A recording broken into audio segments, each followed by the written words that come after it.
नमस्कार साथियों, स्वागत है आप सभी का अंकित इंस्पायर मीडिया पर। मैं हूं अंकित अवस्थी। आप हैं मेरे साथ में एक ऐसी खबर पर चर्चा करने के लिए जिसे जानने के बाद आपका दिल गदगद हो जाएगा। जानकर भारत की स्ट्रेटजी आपको बहुत अच्छा लगेगा कि भारत ने किस प्रकार से रूस के साथ अपने बायलैटरल रिलेशंस को, अपने प्रोडक्ट्स को बेचने में किया है। आज का सेशन बेहद खास है क्योंकि जब आप ये खबर पढ़ रहे हैं, सुन रहे हैं कि रूस ने भारत से हथियार खरीदे हैं, तो इस बात को सुनते ही आपके मन में एक तरफा प्यार ये भी जगेगा कि यार भारत डिफेंस एक्सपोर्टर बन गया है। अक्सर हमारे बारे में ये कहा जाता है कि हम रूस से वेपन खरीदते हैं। भारत का जो बिल है वो इस तरह का है कि रूस से हम लोग खरीदने वाले दुनिया में सिपरी की रिकॉर्ड रिपोर्ट में सबसे टॉप पर पाए जाते हैं। अब आपको ये खबर दिखा दी जाए कि रूस हमसे खरीद रहा है तो आपको लगेगा यार वाह, मतलब ये उल्टी गंगा बह कैसे रही है। आज के सेशन में यही समझेंगे कि कैसे उल्टी गंगा बह रही है और अमेरिका के प्रतिबंधों के दबाव के बावजूद भी ये सब कैसे हुआ, कहां से ये खबर निकल के आई, इस खबर का आधार क्या है, न्यूज़पेपर्स में कहां से आया, सारी बातें आज के सेशन में हम करने वाले हैं। बात भारत की होने वाली है, इंडिया के एक्सपोर्ट इंपोर्ट की बातें होने वाली हैं और उन बातों में जब वेपन्स की चर्चा हो तो लगता है कि भारत ने भी अपना डंका दुनिया में बजाया है। हाल ही में आपको मालूम तो होगा ही कि भारत और रूस ने मिलकर जो ब्रह्मोस बनाई हुई मिसाइल थी वो चाइना के दुश्मन फिलीपींस को बेचकर भारत ने पैसे कमाए हैं। अब ऐसी स्थिति में रूस ने अगर हमसे वेपन खरीदे होंगे तो डेफिनेटली वो यूक्रेन के खिलाफ उनका उपयोग करेगा। ऐसी स्थिति में मोदी जी का बढ़ाया हुआ पुतिन के साथ हाथ भारत के रिश्तों को न केवल तेल के लिए काम में लाया बल्कि डिफेंस एक्सपोर्ट के अंदर भी बेहतर वैल्यू दिलाया। यही हेडलाइंस आपको इशारा करते हुए बता रही हैं कि Russian firm spend $4 billion from rupee vostro account to buy defence equipment. ये अपने आप में एक बड़ी खबर है। Russian firm buy $4 billion worth of Indian made arms pay in Indian rupees और उसका पेमेंट भी इंडियन रुपी में किया गया। अगर आप इस पूरे व्यापार की कहानी को समझेंगे, वोस्ट्रो अकाउंट क्या होता है, किस प्रकार से इंडियन फर्म्स ने पेमेंट किया होगा, कैसे भारत से डिफेंस के इक्विपमेंट खरीदे होंगे, तो ये आज का सेशन आपके लिए बेहद खास होने वाला है। आप यहां पर खबर देख सकते हैं, मिंट ने एक्सक्लूसिव इस खबर को लिया, फिर उसके बाद में और न्यूज़ चैनल्स ने वहीं से इस खबर को अपने आप प्रकाशित किया। अब मिंट ने ये जो खबर छापी है, इनके सोर्सेस क्या है वो मिंट वाले जाने। फिलहाल तो हम इसी चीज पर चर्चा करेंगे कि कैसे भारत और रूस के बीच के व्यापारिक संबंधों में, जहां एक और भारत लगभग $60 बिलियन से अधिक का इनसे इंपोर्ट कर चुका है, $4 बिलियन का ही एक्सपोर्ट किया था, उस एक्सपोर्ट में अब डिफेंस की वैल्यू आ गई है, तो अमेरिका के द्वारा क्या टाक्स हम पर लगेगा, countering American adversaries through trade sanction act क्या हमें प्रभावित करेगा, क्या हम अमेरिका के दबाव के चलते अपने प्रतिबंधों में घिरने वाले हैं, सारी बातें आज के सेशन में होने वाली हैं। और इन्हीं सेशन में आगे बढ़ते हुए आपसे पहले एक सवाल पूछ लेते हैं, कमेंट बॉक्स में जवाब दे दीजिए। पोल क्रिएट कर दिया गया है, बताइए रशियन करेंसी क्या है। जैसे इंडिया की करेंसी रुपी है, ऐसे रूसी करेंसी क्या है। आप रूसी करेंसी का जब तक जवाब देंगे तब तक मैं आपको कुछ और जानकारी दे देता हूं। यहां पर यूरो तो यूरोप की करेंसी हो गई, क्रोन जो है वो डेनमार्क और नॉर्वे में यूज किया जाने वाला करेंसी है और टेंजे कजाकिस्तान में यूज किया जाने वाला करेंसी है। पोल आपके सामने क्रिएट कर रही है, इसके लिए भी आप हमारे एप्लीकेशन पर विजिट कर सकते हैं। आइए आगे बढ़ते हैं। जैसा कि आप सभी अच्छे से जानते हैं कि रूस और यूक्रेन के बीच में युद्ध चल रहा है। युद्ध अभी तक रुका नहीं है, युद्ध के 807 दिन बीत चुके हैं। इन 807 दिन बीतने के बाद भी पुतिन जबरदस्त मजबूती से खड़े हैं, इतनी मजबूती से खड़े हैं कि दुनिया के लगे हुए तमाम सैंक्शंस के बावजूद ये दोबारा राष्ट्रपति पद की शपथ ले लिए हैं, 5वीं बार राष्ट्रपति बन चुके हैं। और इस पूरे 807 दिन, लगभग 2.5 साल से अधिक चल रहे इस युद्ध में पुतिन ने अपने आप को मजबूती से खड़ा रखा, क्योंकि वो व्यापार में अड़िग रहे। जहां एक और वो यूक्रेन से युद्ध लड़ रहे थे, वहीं अमेरिकी और यूरोपियन सैंक्शन से निपटते निपटते दुनिया को तेल बेचकर, गोल्ड बेचकर, कोयला बेचकर पैसे कमा रहे थे। और इस पैसे को कमाने में भारत ने रूस की बहुत मदद की है। भारत ने रूस से तमाम प्रतिबंधों के बावजूद, दुनिया के द्वारा तमाम पड़ने वाले प्रेशर्स के बावजूद तेल खरीद ही लिया। इंटरेस्टिंग फैक्ट ये है कि आज वेस्टर्न वर्ल्ड को अपनी इमेज बनाने के लिए यह कहना पड़ रहा है कि यह हमारी चाहत थी कि इंडिया रशिया से तेल खरीदे ताकि दुनिया की इन्फ्लेशन ना बढ़ सके। अक्सर भारत के विदेशी संबंधों पर जब 4 जनों में बैठकर बहस हो रही होती है और ये पूछा जाता है कि भारत ने डिप्लोमेसी में ऐसा क्या पा लिया, जियोपॉलिटिक्स में इंडिया ने ऐसा क्या कर लिया, विदेशी संबंधों में ऐसा क्या कर लिया, तो उसका एक मायने में आंसर ये है कि इंडिया ने अपने जियोपॉलिटिकल संबंधों का उपयोग करते हुए रूस और अमेरिका को बैलेंस करते हुए इतने कम कीमतों पर तेल परचेज किया, जिससे दुनिया को हमने महंगाई की मार से बचाया। यदि याद करने वाला समय हो तो 1990s का दौर हो, जब ग्लोबल इन्फ्लेशन इसलिए बढ़ी थी क्योंकि गल्फ वॉर शुरू हो गया था। गल्फ वॉर के चलते दुनिया भर में तेल की कीमतें बढ़ी थी और उस तेल की कीमत से निपटते निपटते दुनिया की कई इकोनॉमीज फेल मार रही थी। 1990s का दौर था। साथियों, वर्तमान समय में भी यही परिस्थितियां बनी थी जब दुनिया भर ने रूस पर प्रतिबंध लगाए, तेल की कीमतें अचानक शूट करना शुरू हुई क्योंकि गल्फ कंट्रीज ही इकलौता ऑप्शन बची थी। रूस पर तेल बेचने का प्रतिबंध लगा दिया गया था। उसके बावजूद इंडिया ने अपने रिश्ते रूस के साथ जिस तरह से मेंटेन किए हुए थे, वो रूस से तेल खरीदना बंद नहीं किए। इतने कम दामों पर हमें तेल मिला, जिससे कि हमें आर्थिक लाभ हुआ। भारत, ईरान और चाइना जैसे देश भारत की पॉलिसी को अपनाते हुए तेल खरीदने में कामयाब हुए। और जब इतने बड़े देश किसी एक देश से तेल खरीद रहे हो तो दुनिया भर में तेल की कीमतें शूट नहीं की और महंगाई कंट्रोल में रही। साथियों, वेस्टर्न वर्ल्ड ने इस महंगाई की मार को झेला है। आपको मालूम होगा, जर्मनी में महंगाई से हुए प्रोटेस्ट ध्यान होंगे, यूके के अंदर 3 बदले हुए प्रधानमंत्री याद होंगे जो महंगाई को निपटाते निपटते खुद निपट गए और ऋषि सुनक को आना पड़ा ताकि वो आर्थिक स्थिरता ला पाए। दुनिया के देशों ने भारत से तेल खरीदा जो रूसी तेल हम खरीद रहे थे। कुल मिलाकर कहने का अर्थ यह है कि भारत ने जियोपॉलिटिक्स में एक पासा बहुत बढ़िया चला था कि हम रूस के साथ अपने पीपल टू पीपल कनेक्ट का लाभ उठाते हुए ये कहने में कामयाब हुए कि आपको जितने प्रतिबंध लगाने हैं लगाइए, लेकिन अगर हमें सस्ता लाभ मिलता है तो हम लेंगे। और हमने अपनी बात पूरी दुनिया को समझाई। अच्छी बात है साहब, हम तेल खरीदे दुनिया से, हमने रूस से हमने खूब तेल खरीदा, आंकड़े बिलियंस ऑफ डॉलर्स में है, हमने अपनी तरफ से तेल खरीदा।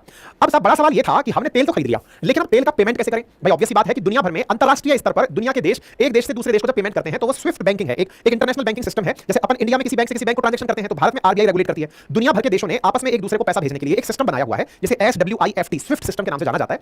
दुनिया वालों ने रूस को उस स्विफ्ट सिस्टम से ही बाहर निकाल दिया कि तुम अब दुनिया के देशों से पैसा भी नहीं मंगा पाओगे। ऐसी स्थिति में जहां 2022 में एक फ्रंट पर रूस यूक्रेन से युद्ध लड़ रहा था, वहीं दूसरे देशों के साथ वो जुड़ करके पैसे कैसे ट्रांसफर करेगा इसकी चर्चाएं कर रहा था। इस धन के ट्रांजैक्शन में उसको भारत का मौका मिला। भारत ने कहा सर देखो ऐसा तो संभव है नहीं, क्योंकि आपको प्रतिबंधों का सामना करना पड़ रहा है। हम अपने डॉलर्स आपको दे दें तो फिर हम कहां जाएंगे। अगर आपको तेल बेचना है तो एक बहुत जबरदस्त आपको हमसे समझौता करना पड़ेगा। क्या कि आपको पेमेंट रुपी में स्वीकार करना पड़ेगा, रुपी में पेमेंट स्वीकार करना पड़ेगा। रुपी ग्लोबल करेंसी नहीं है। आप इसको ऐसे समझिए कि आईएमएफ की जो बास्केट है उसमें 5 करेंसीज हैं, जिसमें जापान, चाइना, यूरोप और ये पाउंड और अमेरिकन डॉलर शामिल है। बोले इन 5 करेंसीज में तो हम आते नहीं हैं, आपको रुपी में ही हम पेमेंट कर सकते हैं। अब बताइए आप पेमेंट कैसे लेंगे और कैसे वहां तक लेकर जाएंगे। तो रूस ने कहा कि आप हमारे मित्र हैं, मित्र राष्ट्र पर इतना तो बिलीव किया ही जा सकता है कि वो हमें पेमेंट तो देगा ही, आप हमें रुपी में ही पेमेंट दें। अब आप विचार कीजिए कि हम तेल का पेमेंट रुपी में करने वाले थे। लगभग $60 बिलियन का रशिया ने हमें एक्सपोर्ट किया है। $60 बिलियन को अगर रुपी में कन्वर्ट करोगे तो 80 से भी औसत गुणा कर दिया जाए तो लगभग 500 करोड़ रुपए से ऊपर, कितना नहीं 5000 करोड़ के आसपास जोड़ लेना यार, है ना। इतना करोड़ रुपया बनेगा कि इतना पैसा कैसे आप लेकर के जाओगे। आप तो केवल $60 बिलियन पर चलने दो फिलहाल। अब बोले इतना पैसा लेकर कैसे जाओगे, तो उन्होंने कहा एक काम करते हैं, हम अपनी बैंकों का, रशियन बैंकों का आपकी बैंक में अकाउंट खुलवा देते हैं। साथियों, जब कोई दूसरा देश आपके बैंक के अकाउंट में अकाउंट अपना खुलवाए तो उस अकाउंट को वॉस्त्रो अकाउंट कहते हैं। दो प्रकार के अकाउंट होते हैं, नॉस्ट्रो अकाउंट और वॉस्त्रो अकाउंट। अगर इंडिया वाले रशिया जाके खुलवाएं तो इंडियन बैंक उसे अपना नॉस्ट्रो अकाउंट कहेंगी और हमारे लिए उनका अकाउंट वॉस्त्रो अकाउंट होगा। यानी कि आरबीआई के द्वारा लगभग 34 ऐसी एप्लीकेशंस रिसीव की गई रशियन बैंक्स की, जिनके माध्यम से वो हमारी बैंकों में अपना अकाउंट खुलवा रहे थे। और वो अकाउंट क्यों खुलवा रहे थे? वो अकाउंट इसलिए खुलवा रहे थे ताकि भारत पेमेंट उन अकाउंट्स में रुपये में कर सके।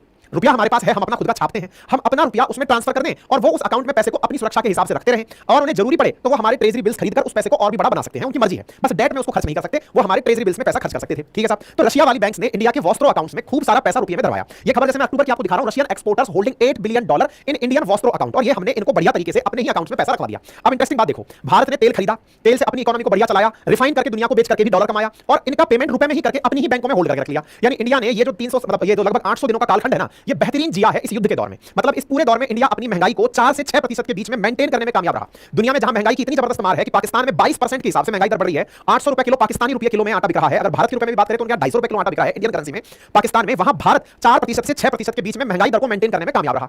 कामयाब क्यों रहा? क्योंकि हमारे पास में किसी भी प्रकार का ऐसा कर्ज नहीं था जिसे चुकाना हो। हम तेल सस्ता खरीद रहे थे, और इतना सस्ता खरीद रहे थे कि हमारी कंपनियों ने खूब पैसा बनाया है। बढ़िया तरीके से हमारी देश की प्राइवेट कंपनियों ने, सरकारी कंपनियों ने सस्ता तेल खरीद के बढ़िया दामों पर बेचकर तेल की कीमतों को स्थिर रखते हुए, और तो और समय समय पर तेल की कीमतों को कम भी किया गया, और कम करके हम अपनी बढ़िया चलाते रहे। इस बीच में हमारे पड़ोसी श्रीलंका ने अपने आप को फेलियर होते देखा, पाकिस्तान ने फेलियर होते देखा, नेपाल ने फेलियर होते देखा, बड़े सारे देश इकोनॉमी के हिसाब से फेल मार गए महंगाई को मेंटेन करते करते। लेकिन इंडिया का जियोपॉलिटिक्स इस खेल को खेल गया। अच्छा साहब, अब क्या होता है? अब इनका पैसा हमारे अकाउंट में धरा रह गया। अब इनके साथ दिक्कत आ गई। दिक्कत क्या आ गई? बोले भाई हमने रुपया इकट्ठा तो बहुत कर लिया, अब ये इतना रुपया इकट्ठा हो गया कि इस रुपये का करें क्या? क्यों? क्योंकि इंडियन रुपया डॉलर की तरह नहीं है कि उसका पेमेंट दुनिया में किसी भी देश को कर दिया जाए। भारत हालांकि देशों में बातचीत करने लग रहा है, जैसे ब्रिक्स कंट्रीज में, जिस तरह से मतलब अभी कंट्रीज बनने लग रही हैं, एससीओ मेंबर्स बनने लग रहे हैं। बोले इन कंट्रीज में हम इंडियन करेंसी में ही पेमेंट कर पाए। दुनिया में जैसे जैसे भारत का वर्चस्व बढ़ेगा, हो सकता है भारत की करेंसी की स्वीकारोक्ति बढ़े। लेकिन आईएमएफ की जो एसडीआर की जो मुद्रा है, उसमें स्पेशल ड्राइंग राइट्स की जो मुद्रा की बास्केट है, उसमें 5 ही करेंसी आती हैं। जापान की ये जापानी येन आ गया, चीनी युआन आ गया, पाउंड स्टर्लिंग आ गया, यूरो आ गया और डॉलर आ गया। उन 5 में हमारा नाम नहीं आता। जब हमारा नाम उसमें आएगा तो दुनिया वाले रुपए में पेमेंट स्वीकार करने लगेंगे। दुनिया के देश पेमेंट अभी रुपए में स्वीकार कर नहीं रहे। रशिया वालों ने खूब सारा रुपया रख तो लिया अकाउंट में, न उसका करें क्या? ना तो वो रूस में चल रहा है तो केवल इंडिया में। अब इंडिया में चल रहा है तो इंडिया वालों ने कहा कि बोलो सर जी क्या चाहिए, आप हम आपको इस रुपए में क्या पैक करके दें? बोले यार तुम दोगे क्या दुनिया भर को? हम तुमको तेल दे रहे हैं, तुम हमें क्या दोगे? तो क्या दोगे? तो भाई तुम वॉर में हो तो तुमने हाल ही के समय पर ईरान से ड्रोन खरीदे थे, कामिकाज़े ड्रोन खरीदे थे, तो तुम अब इंडिया से हथियार खरीद लो। क्यों? क्योंकि युद्ध में तुम अपने हथियार खत्म कर चुके हो। भाई इतने सारे वेपन्स, इतने दिन से वॉर चल रही है, तो उसका कुछ तो इंतजाम होगा। तो ऐसी स्थिति में सुर्खी बनती है कि Russian firms spending from rupee account on defence equipment, और जानकारी निकल कर आई कि लगभग $4 बिलियन के अराउंड इन्होंने भारत से अपने वेपन्स परचेज किए हैं। ये खबर मिनट के अंदर छप करके आई। उम्मीद है कि आप लोगों को ये बात समझ में आ गई हो कि वॉस्त्रो अकाउंट का रुपया डिफेंस इक्विपमेंट खरीदने में उपयोग में लिया गया है। बिलियंस ऑफ डॉलर जो पड़े थे रुपये के रूप में कन्वर्ट होकर, उसकी जगह बोले तुम यार वेपन दे दो ताकि हम यूक्रेन पर उनको चला लें। ये खबर बाहर निकल कर आई। अच्छा, दुनिया भर में ये खबर तो पहले से ही थी। कौन सी खबर? कि रशिया के पास वेपन खत्म हो रहे हैं। ये रॉयटर्स ने भी खबर छापी थी फरवरी में। वहीं दूसरी ओर इन महाराज को जैसे ही कोई खराबी पता चलती है, कमी खत्म कि भाई वेपन खत्म हो रहे हैं, जेलेंस्की को जैसे पता चलता है, अमेरिका वाले खट से इनको चेक साइन करके दे देते हैं। अमेरिका बड़ा स्मार्ट है साहब इस स्थिति में। इनको एक तरफ $400 मिलियन की एड भेजता है और दूसरी तरफ वेपन भेजता है कि लाओ जो पैसा दिए थे ना उससे वेपन खरीद लो। मतलब वेपन का व्यापार करता है वो इनके साथ, है ना। भारत ने ऐसे समय पर पुतिन के साथ तेल भी खरीदा और अपने डिफेंस इक्विपमेंट बेच करके भी पैसा कमा लिया। यानी इस बार हमने आम के आम और गुठलियों के दाम वसूली लिए हैं। अगर ये खबर सही है और वास्तविकता में इसके अलावा कोई अल्टरनेट है नहीं, हमसे रूस क्या खरीदेगा? अगर इतना ज्यादा उसको रुपया यहां रखना है तो उसे हमसे